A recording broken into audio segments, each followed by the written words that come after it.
Does anyone remember those infamous mobile loan trucks roaming some of New Zealand's poorest streets, offering a can of corned beef for 30 bucks or a small packet of noodles for 25? Well, what happens when that predatory hustle moves out of the loan van and plops itself directly into the pews of your local church? This documentary aims to present an honest and unfiltered account of the case surrounding the illegal South Auckland moneylender Ilaisaane Malupo.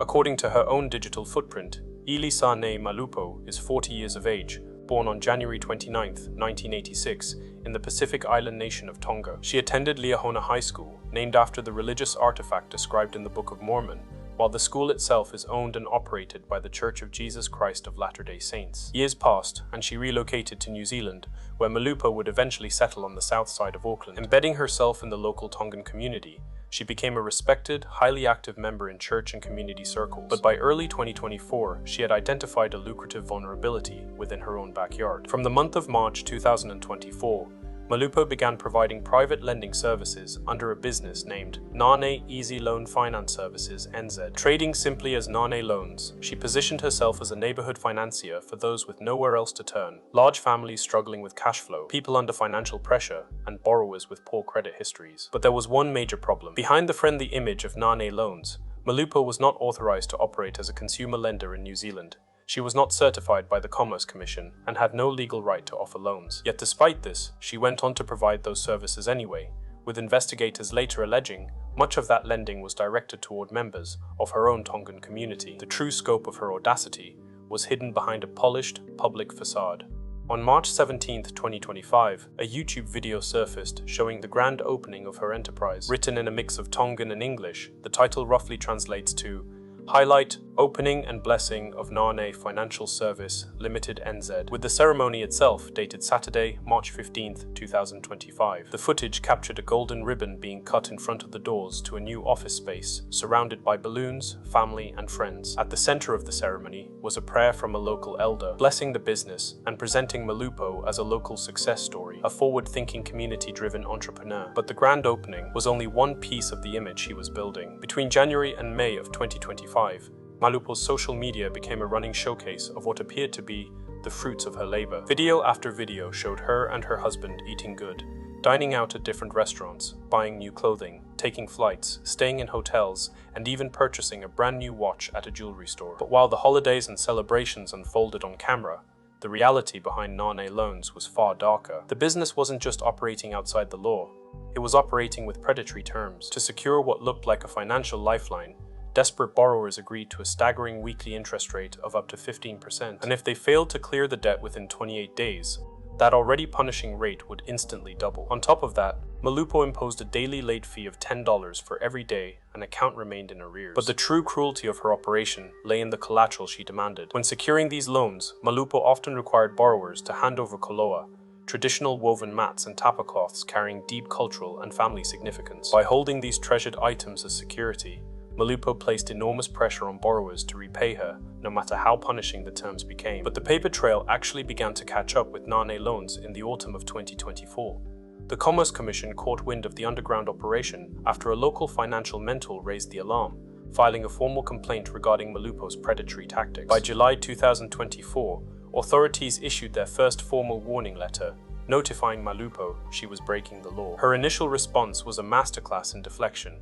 She immediately contacted the Commission, assuring them that she would halt all lending until she acquired the proper legal registration.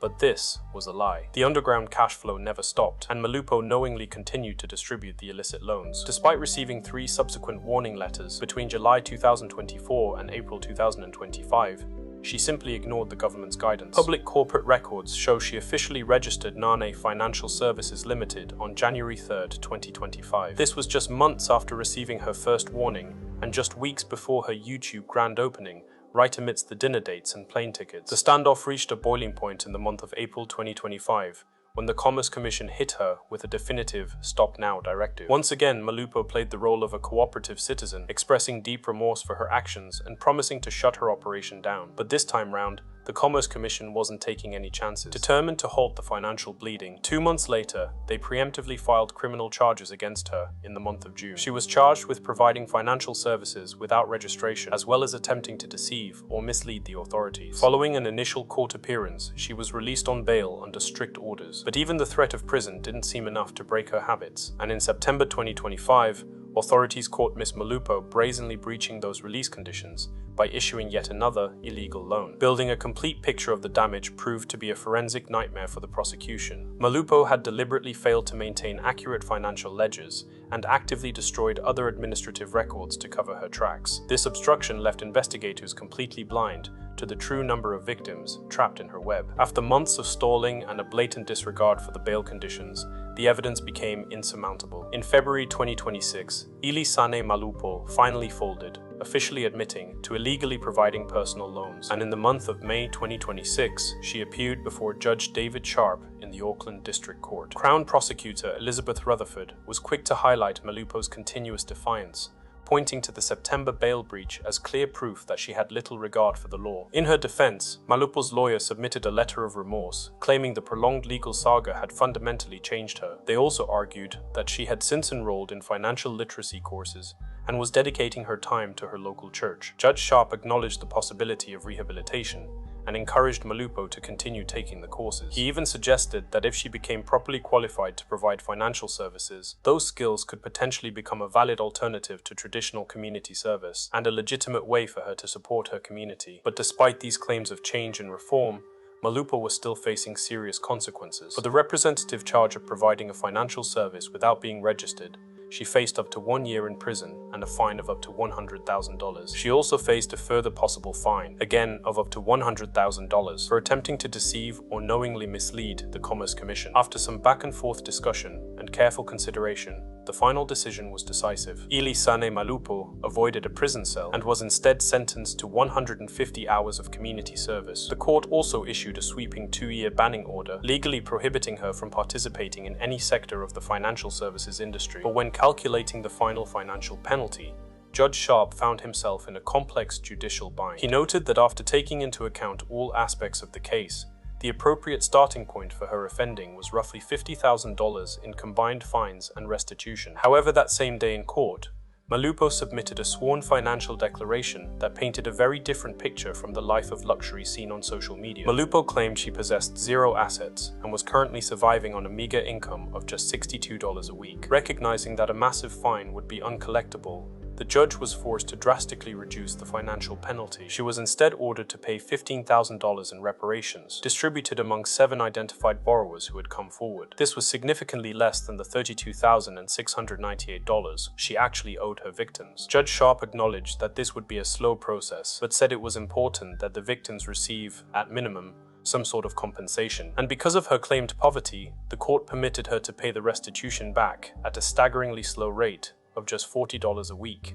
Doubling back to Malupo's digital records, there appears to be evidence supporting the claim that she had undertaken further education. In August 2025, she shared a series of celebratory posts online displaying certificates in financial and compliance-related subjects. One post showed a 100-hour certificate of attainment in financial money management acquired from Learning Cloud, a private online learning provider. Another showed a diploma in fraud management and anti-money laundering awareness from Ilaisaane, a free online learning platform, alongside a caption thanking Jesus and saying that without him, she wouldn't have reached this level. But the Ilaisaane course itself was listed as taking just 6 to 10 average hours to complete. In another post, Malupo celebrated what she described as the result of her hard work, her 3rd certificate, this time in tax accounting systems and administration, before again thanking Jesus. This certificate had an even shorter listed completion time, at around 1.5 to 3 hours. So while the post showed Malupo taking positive steps toward further learning, there was still an important distinction to make. These were mostly short, private, online courses, some of which were free to complete, not presented as NZQA recognized qualifications. Given the case against her and the illegal loan that would follow in September 2025, the timing and subject matter were difficult to ignore. On January 6, 2026, just weeks before she would formally enter her guilty pleas, Malupo registered as a sole trader under the banner of Nane General Services. The business advertised a dizzying array of offerings, from lawn mowing and office cleaning to CV creation and letter writing support. But that presentation of reform contrasted sharply with her public posture. Recent livestream captions give us a look at how she would publicly frame the outcome. In a May 2026 post, Malupo thanked God that her court case had finally come to an end. She went on to address the sentencing outcome, writing that once her 2-year suspension was over, she intended to register legally and operate her lending business the right way. She then closed by again thanking God for blessings, protection, and another chance in life. 2 days later, Malupo hosted another live stream with a caption that framed her story in similar terms. "I just want to say thank you so much to everyone and all the families who stood up for me, supported me, prayed for me, and stayed by my side during this difficult time." The caption continued, "May God bless each and every one of you and your beautiful families always. I will never forget the kindness and support you all showed me. Much love and respect to you all." But even before then, this language of blessings, money, and divine favor was a common theme across Malupo's social media. Numerous AI-generated prosperity-style videos linked faith and fortune together, promising blessings, good luck, or financial reward to those who watched, liked, or shared them. One video claimed that watching until the end would lead to the best day of your life, while ignoring it would bring extreme bad luck. Another warned that if you skip this video, God will skip you. If you skip this video, God will skip you too. You are going to receive a phone call in 5 minutes with very good news if you share this video. Type Amen and follow to claim it. A further post showed an AI-generated ATM spitting out hundreds of banknotes, with text claiming that whoever shared the video would receive a miracle within the next hour. For the victims, the idea that Malupo was the one enduring a difficult time was already a bitter pill to swallow. But the livestream captions, alongside a public feed where faith, money, miracles, and good fortune were repeatedly placed side by side, only sharpened the irony. But the true cost of Nane Loans cannot be measured in mere dollars and cents. Beyond the court-ordered restitution, the real devastation was deeply personal. When Malupo was initially charged, Associate Commerce Commissioner Joseph Liava noted that some borrowers were missing rent payments just to keep up with her harsh penalties. But perhaps the most troubling aspect of the entire situation was what happened when those astronomical interest rates eventually proved impossible to meet. Malupo deployed her final weapon: public extortion and humiliation. If a client fell behind, she threatened to publish their full names and identification numbers on her Facebook pages and various Tongan community media sites. She weaponized the tight-knit nature of the Pacifica community for her own personal gain. Between the devastating threat of public shame and holding their sacred koloa hostage as collateral, it was a calculated strike against a borrower's mana, their dignity, and standing within their cultural community. This wasn't just financial pressure, it was psychological warfare, leaving scars that could outlast any debt. The case of Nane Loans is a stark reminder of how deeply it cuts when someone exploits their own people. In our communities, especially vulnerable ones, trust is supposed to mean support, protection, and looking out for one another. But this story shows how easily that trust can be weaponized. Predators don't always come from the outside or operate from corporate towers. Sometimes they sit in the pews of your local church, offering a handshake and a smile that is entirely designed to pull you in. What are your thoughts on the final outcome for Miss Malupo? Is 150 hours of community work, a 2-year ban, and a $40 a week repayment plan a sufficient penalty for a lender who threatened and exploited her own community? Or do you feel that a lack of assets provides an unfair shield against meaningful financial punishment? Share your perspectives in the comments below. If you found this documentary informative, please consider liking this video and subscribing for more in-depth explorations of often overlooked, lesser-known stories. Who else would you like to see us detail next?